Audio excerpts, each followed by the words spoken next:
একদিন সকালে বন-জঙ্গল কাঁপিয়ে দৌড়ে এলো ছোট্ট এক বানর, তার নাম বিপ্লব। সে ছিল ভীষণ দুরন্ত আর দুষ্টু, কিন্তু একদম ভয় পেত না কিছুতেই।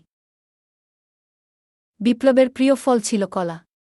একদিন সে শুনল বড় গাছের উপরে এক ঝুড়ি সোনালি কলা আছে, যেটা নাকি পাহারা দিচ্ছে এক বুড়ো টিয়া পাখি। বিপ্লব ভাবল, এই কলা আমি চাই।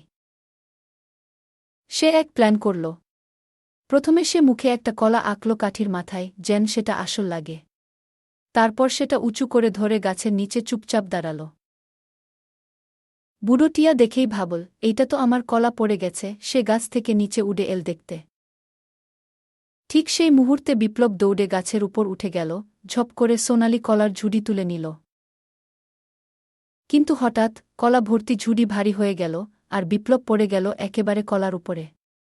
কলাগুলো ছিটকে পড়ল, আর টিয়া পাখি হেসে কুটি।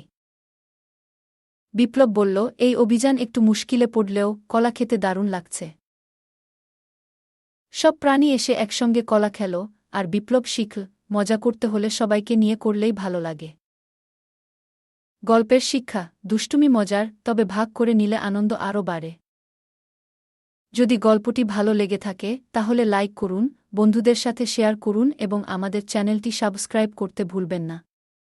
আপনার বাচ্চাদের এই গল্পটি দেখান এবং তাদের সাথে নৈতিক শিক্ষা নিয়ে আলোচনা করুন।